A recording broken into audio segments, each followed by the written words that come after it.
peace reign in the oil-rich state. One of such personalities is a former First Lady, Patience Jonathan. At an event in Abuja, she said it is a recipe for anarchy for elected officials to want to stay in office beyond the constitutional limit. Mama Peace, as she is fondly called, urged the warring parties in the state to give peace a chance. Adeoye, let me start with you. At least someone outside the state is now calling for peace. I mean, you would agree with me that Rivers State is now so polarized that even prominent figures in that state are now so divided on the sides that benefits them. I think the position of the former First Lady is what I align myself with. Because without peace, we can't be talking of meaningful development. If the state is not careful for the next 4 years, the Minister of the Federal Capital will be distracted.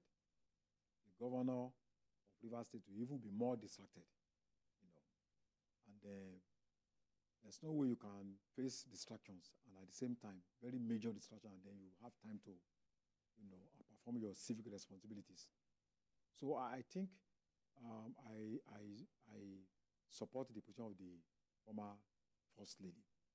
However, I'm worried that the decision is taking dangerous dimensions. If you look at what happened, about the dynamite, that, allegations from both sides.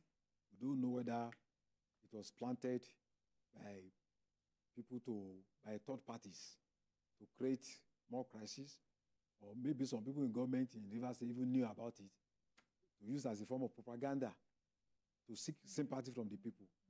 Or maybe actually it was planted by opposition in order to create a state of siege, whether it be state of emergency. Or maybe some anti-democratic forces exploiting this situation to carry out their own agenda. Whatever is the case, it shows that this crisis, if we do not nip it in the bud, it can snowball into serious crisis that may affect the country.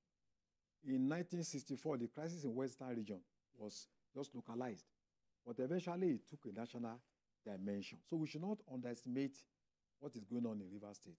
We should work together to see how we can reconcile the two men who seems to be on the extreme sides, of common sense. And I'm also not comfortable with the idea of bringing in ethnic coloration into the crisis. The current governor has been aligning with his own people, which I don't think is tactful, because you are elected by a multi-ethnic state. You have the Ndoni, you have Ogoni, you have Ikwere, you have Ijaw, that elected you as their governor. So your responsibility is to everyone, irrespective of their ethnic or religious doctrine. But this idea of, today they will see you with a militant leader of your own ethnic extraction, the second day the same thing, you are trying to isolate yourself, even though you think that you are looking for primitive, primordial solidarity. Because at the end of the day, the other people from Ikwere who appointed you, you are going to strengthen the opposition to use that against you. So I think that is not tactical enough. And the idea of even going to the state assembly to demolish state institutions, symbols of democracy that are not built by those opposition figures, but built with taxpayers' money. And now they are trying to so there should be some to 19 billion. Yeah, so on both sides, I think reason should prevail. It's not just enough for the former deputy governor, former first lady to make such statements. The former president, who is an job person, should take over that role, himself and chief clerk. They should go into and also work along with other ethnic leaders in that state. Make these two men to sit together. It's not every time you should be working for Ashwagi in Abuja, the president, to call them. There are leaders in that state. If we have a former president, we have former governors. They should stop being partisan. They should taking sides. They've taken sides, which is quite unfortunate, because if we allow this thing to continue, at the end of the day, the people will lose out. Even the governor will lose out, because the second term is going to be tougher. If he will have won that election easily, this one will be tougher for him. So I think reason should prevail on both sides, because if they're actually interested in the economic and social interests of the people, personal differences should be put aside, and then they should be able to find a common ground so that we can have peace in that state. All right, Vikio, Mama Peace is talking. Yes, I was listening to her. She said, as a peace advocate, I would like to call on the warring parties in Rivers State.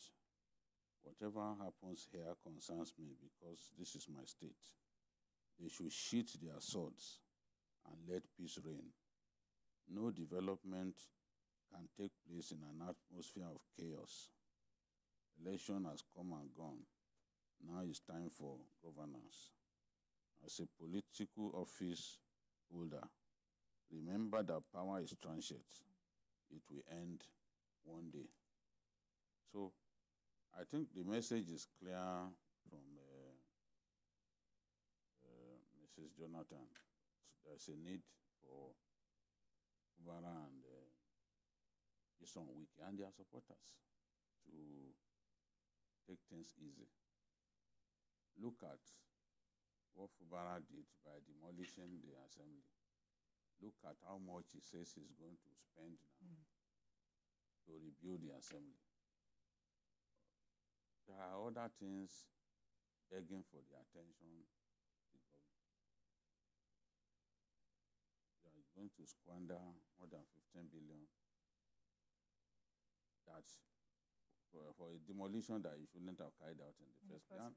Perhaps if people had not come out, the same man will have gone to demolish the assembly quarters in a manner that suggests that he is really, really overstepping his bounds.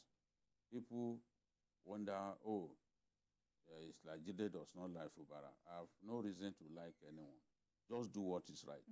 There was a time when here, because our people, their capacity for one-track analysis is legendary.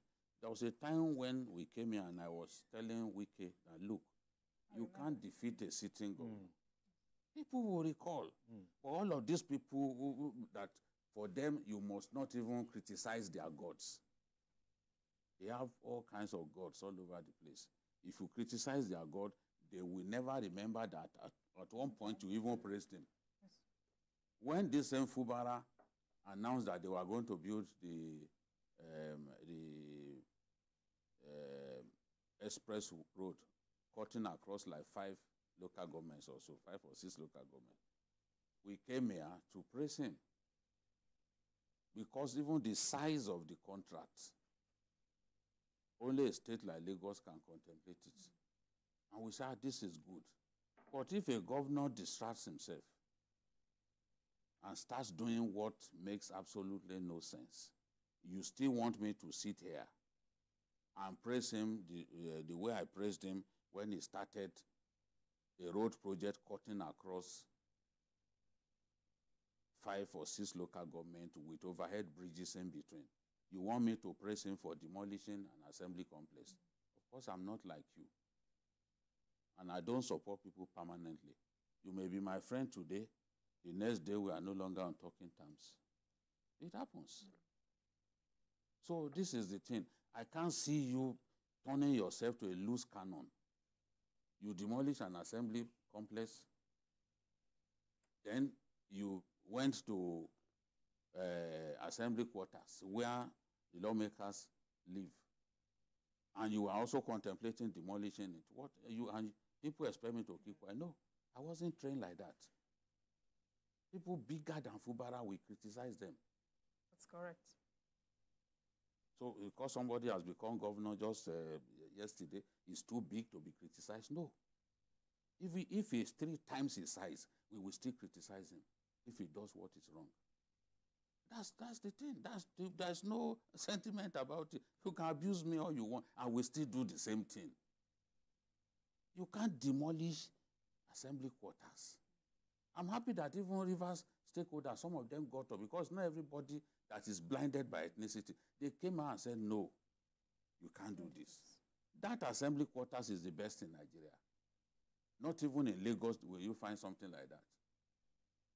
And you want to, I'm saying you want to check whether some of them, come on now, Fubara, stop this now. And that's why I know that there are people who are genuinely concerned. If the goal is simply to smash Nyesom Wike, that is not my business. I don't have his phone number. I don't talk to him. don't talk to him. He's just a Nigerian official that I see. The only day I saw him in my life was when we did the media chats. And after that, no more.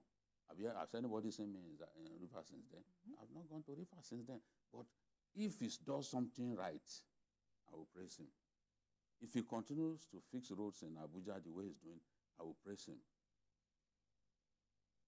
But I told him the truth when this matter was still germinating. When he was holding those media chats, every opportunity to abuse Fubara, I knew that Fubara would snap at some point. I knew that Fubara would lose it at some point. And I said, look, you are the older person. Play the role of an elder. Stop all this. Stop all this. You are calling journalists, doing media chat, abusing a man who has not answered you. I knew Fubara would suddenly lose it at some point. And this is what we are seeing. Because you put words, you put your hand into his mouth, as Yoruba say.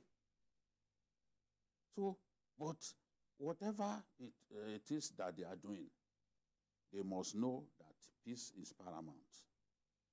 I'm happy soldiers took over the yes, those secretariats, because no one knows what both sides are planning. This is a state where people carry guns around.